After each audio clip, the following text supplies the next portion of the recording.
సభ్యులకు నమస్కారం. పంచవీరభద్ర విశ్వవిద్యాలయం 5 సంవత్సరాల కోర్సులో భాగంగా లోక్సభ ఎన్నికల్లో వచ్చిన అనూహ్య ఫలితాలకు కారణం దైవీ శక్తుల చమత్కారమే. ఈ అంశం మీద కొన్ని విషయాలను మీతో షేర్ చేసుకోబోతున్నాను.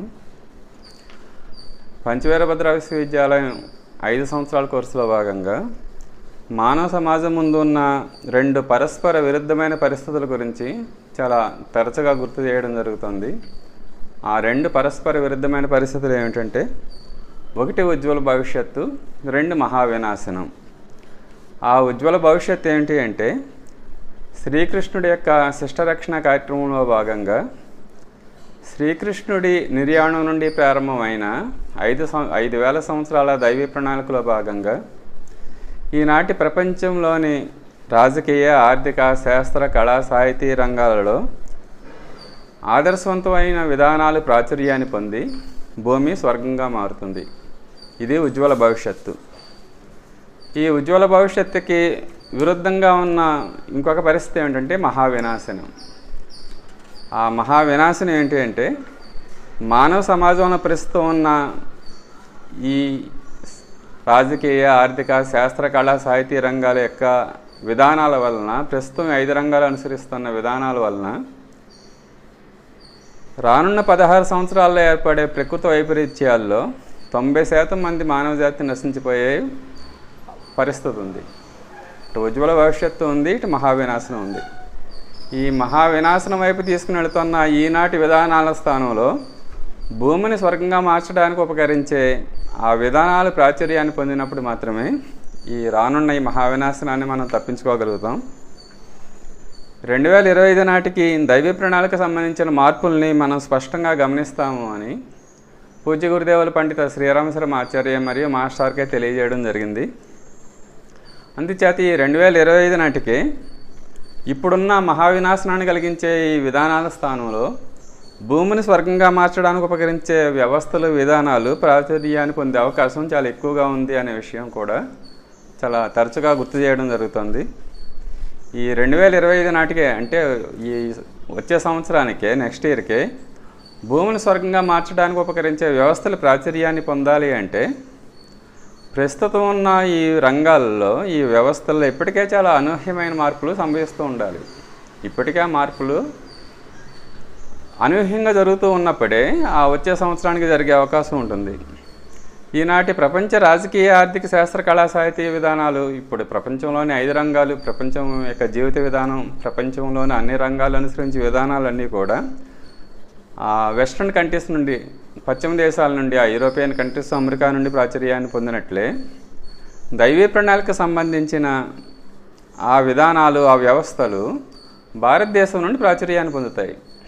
ఇప్పుడున్న ఏ వ్యవస్థలు అయితే మహావినాశనం దిశగా తీసుకుని వెళుతున్నాయి, ప్రకృతి వైపరీత్యాలని తీసుకొస్తున్నాయి, గ్లోబల్ వార్మింగ్ని పెంచుతున్నాయి అని మనం అనుకుంటున్నామో, ఈ విధానాలన్నీ కూడా గత 300 సంవత్సరాలుగా ఈ ఆధునిక విజ్ఞానం ఆవిర్భవించిన తర్వాత పశ్చిమ దేశాల ద్వారా ఇవన్నీ వ్యవస్థల, విధానాలన్నీ ఏర్పడ్డాయి.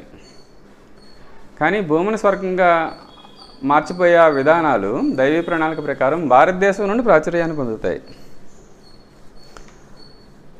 ఆ దైవీ ప్రణాళిక ప్రకారం ఏమవుతుంది, ఆ వ్యవస్థలో ఉండే మార్పుల్లో ముఖ్యంగా రాజకీయ రంగంలో వచ్చే మార్పు ఏంటి అంటే, ప్రతి దేశంలో కూడా అన్ని వర్గాల ప్రజల ఆకాంక్షలకు అనుగుణంగా ఉండే ఒకే ఒక ప్రజా పార్టీ ఏర్పడుతుంది.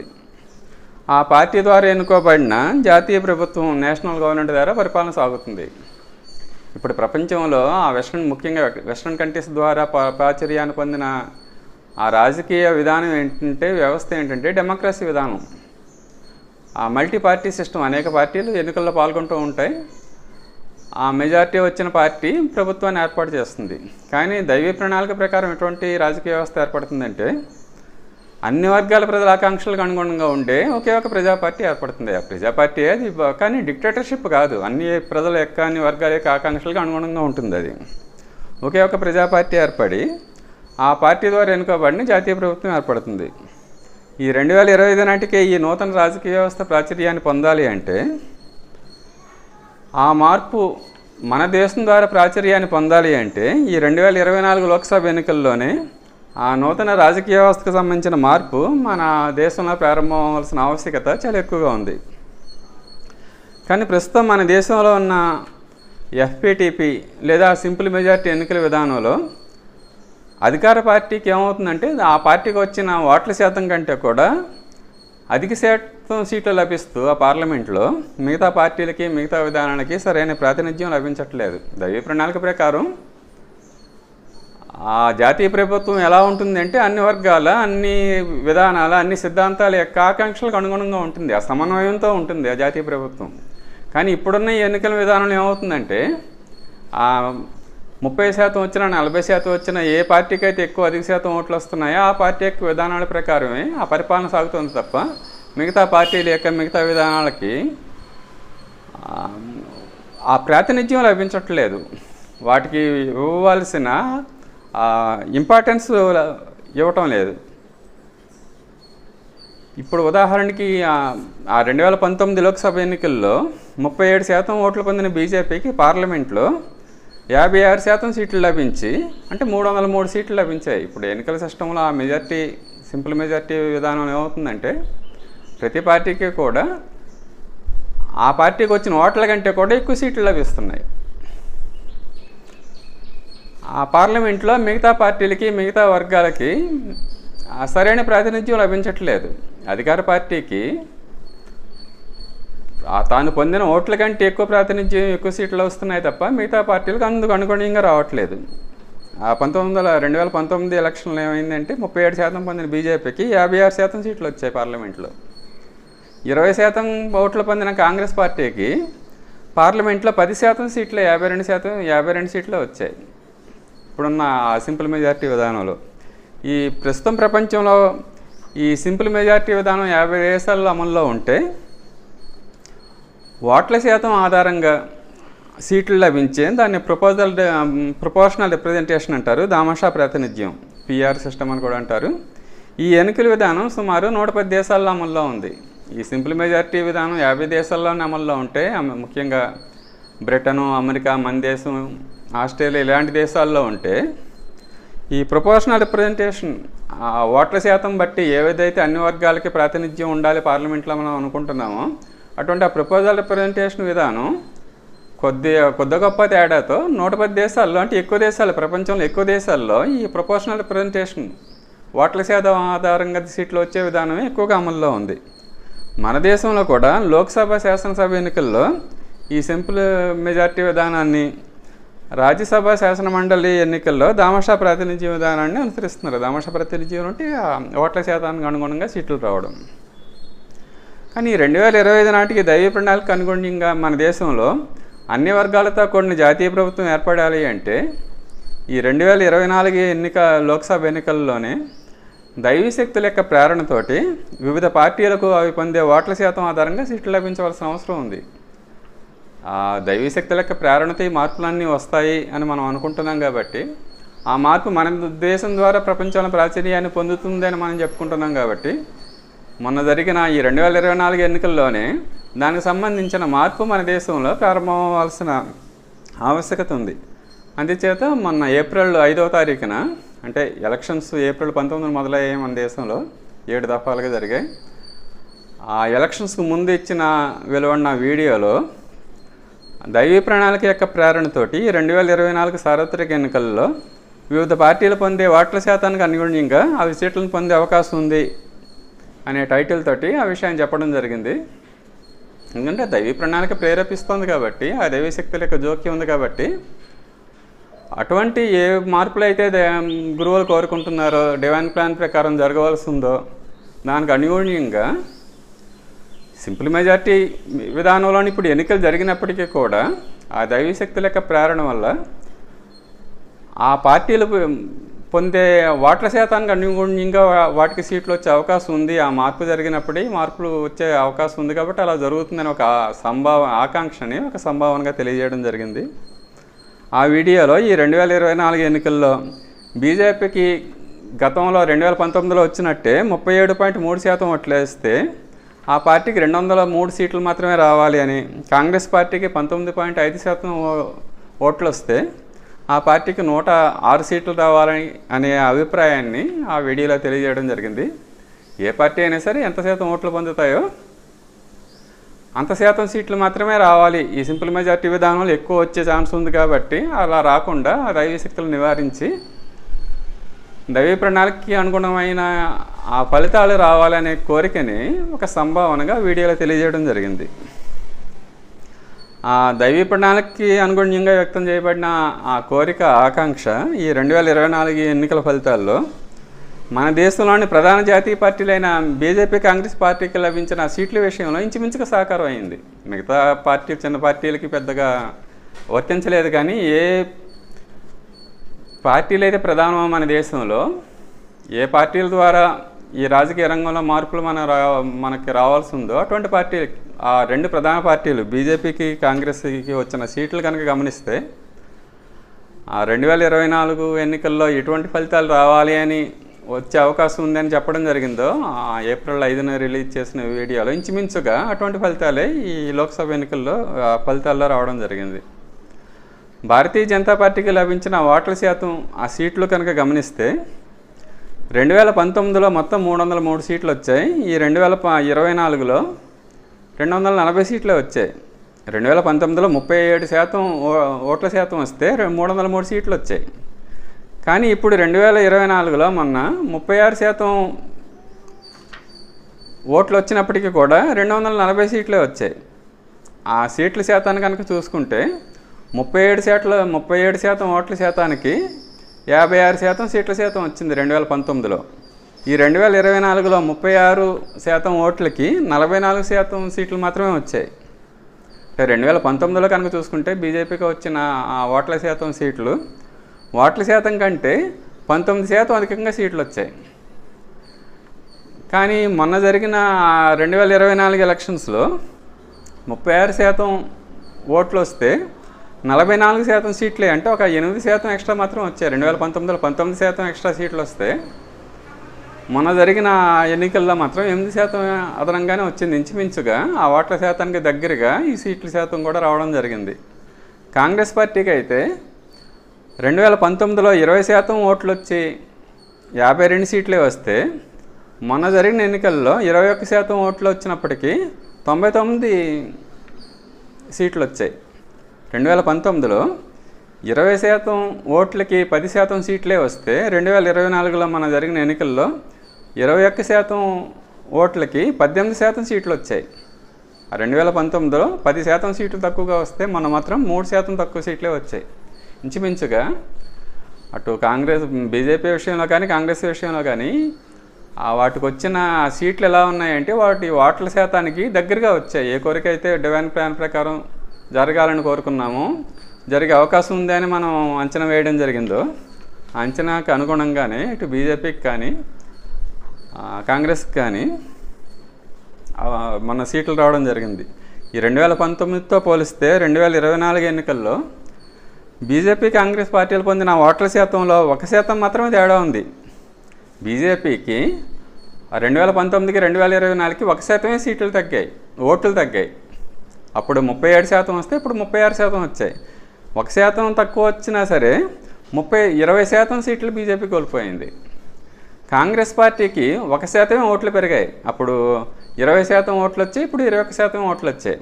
అయినా సీట్లు రెట్టింపు అయ్యాయి. అంచేత సింపుల్ మెజార్టీ విధానంలో ఎలక్షన్ జరిగినా సరే డివైన్ ప్లాన్ ప్రకారం ఏదైతే ఆ ఓట్ల శాతానికి అనుగుణంగా సీట్లు రావాలని మనం కోరుకోవడం జరిగిందో ఇంచుమించుగా ఆ ఫలితాలు రావడం జరిగింది. ఎన్నికలకు ముందు వెలువడిన ప్రీ పోల్స్ సర్వేల్లో కానీ ఎన్నికల తర్వాత వెలువడిన ఎగ్జిట్ పోల్స్లో కానీ బీజేపీకి 350 స్థానాల వరకు వస్తాయని అంచనా వేయడం జరిగింది. కాంగ్రెస్ పార్టీకి పెద్దగా సీట్లు పెరగవు అని అన్ని అంచనాలు చెప్పడం జరిగింది. కానీ చాలా అనూహ్యంగా ఏమైందంటే బీజేపీకి 240 సీట్లు మాత్రమే లభించి ఎన్డీఏ కూటమిలోని ఇతర పార్టీల మీద ఆధారపడి ఆ భిన్న వర్గాల అభిప్రాయాలను గౌరవించవలసిన పరిస్థితి బీజేపీకి ఏర్పడింది. ఇప్పటివరకు పార్లమెంట్లో మెజార్టీ ఉండడం వల్ల, మెజార్టీ కంటే ఎక్కువ స్థానాలు ఉండడం వల్ల మిగతా కూటమిలోని ఎన్డీఏ కూటమిలోని పార్టీలకి చాలా తక్కువ సీట్లు ఉండడం వల్ల బీజేపీ తను అనుకున్న విధంగా గత 2 దఫాలుగా పరిపాలన చేయడం జరిగింది. కానీ ఇప్పుడేమైంది అంటే రాజకీయ వ్యవస్థలో అన్ని వర్గాల యొక్క అభిప్రాయాలకి ఆ గౌరవం ఉండాలి, వాటి యొక్క విలువ ఉండాలి అని మనం అనుకుంటున్నాము. అటువంటి పరిస్థితి ఇప్పుడు ఎన్డీఏ కూటమికి బీజేపీ పార్టీకి ఏర్పడింది. ఆ బీజేపీ పార్టీకి ఎటువంటి పరిస్థితి వచ్చిందంటే మిగతా అన్ని కూటమిలోని మిగతా పార్టీల యొక్క అభిప్రాయాన్ని గౌరవించి దానికి అనుగుణంగా నడుచుకోవాల్సిన ఆ మార్పు ఈ ఎన్నికల్లో జరిగింది.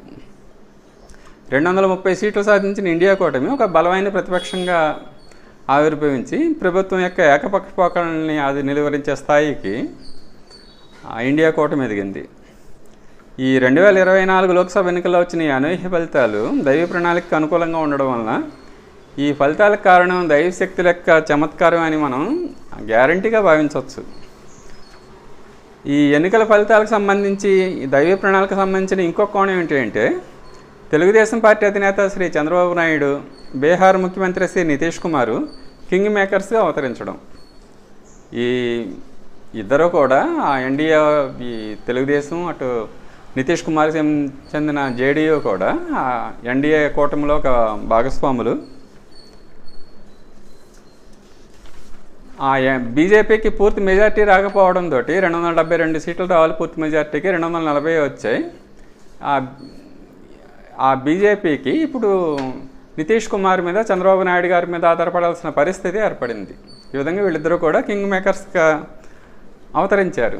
ఈ కింగ్ మేకర్స్గా అవతరించడంలో ఆ డివైన్ ప్లాన్లో ఉన్న కోణం ఏంటి అంటే భారతదేశం జగద్గురువుగా అంటే వరల్డ్ లీడర్గా మారుతుంది. ఇప్పుడు ఏ విధంగా అయితే అమెరికా వరల్డ్ లీడర్గా ఉందో రాబోయే రోజుల్లో భారతదేశం వరల్డ్ లీడర్గా మారుతుందని చెప్పేవారు ఆయన.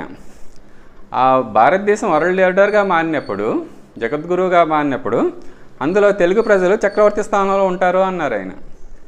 ఇది 5000 సంవత్సరాల క్రిందటే నిర్ణయింపబడింది. ఈ డివైన్ ప్లాన్ ఎప్పుడైతే ప్రారంభించబడిందో అప్పుడే ఈ తెలుగు ప్రజలు ప్రపంచాన్ని లీడ్ చేస్తారు, భారతదేశం లీడ్ చేస్తుంది, అందులో చక్రవర్తి స్థానంలో తెలుగు ప్రజలు ఉంటారని ఆయన చాలా సందర్భాల్లో చెప్పడం జరిగింది.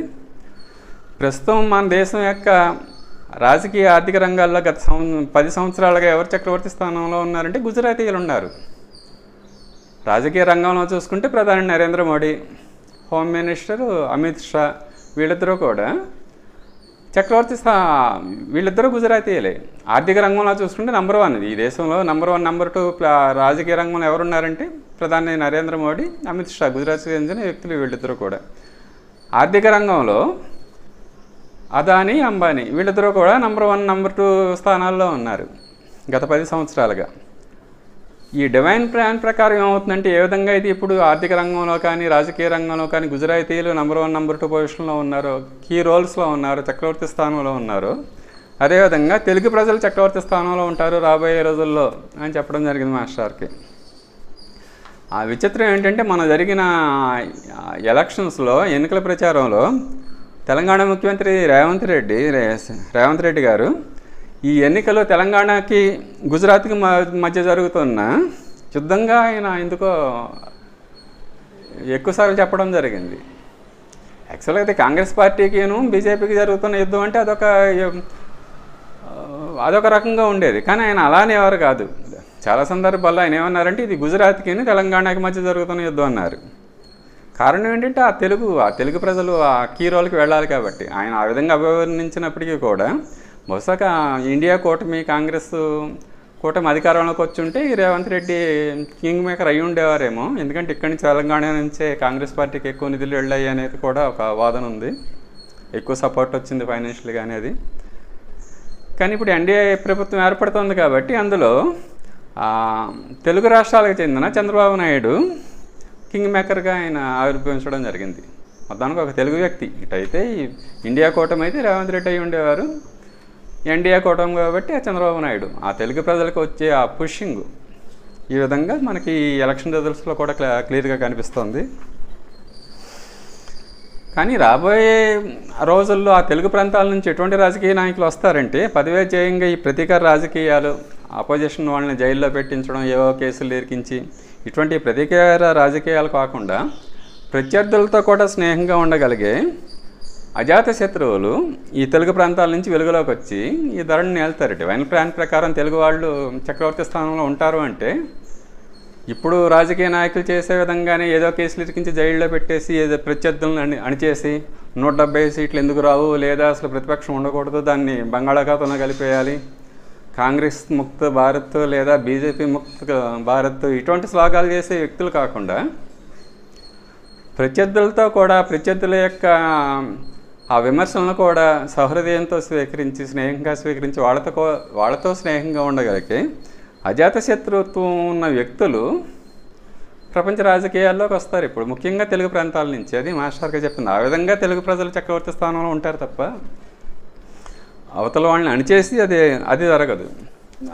అది జరిగే అవకాశం కూడా చాలా ఎక్కువగా ఉంది ఆ డివైన్ ప్లాన్ ప్రకారం.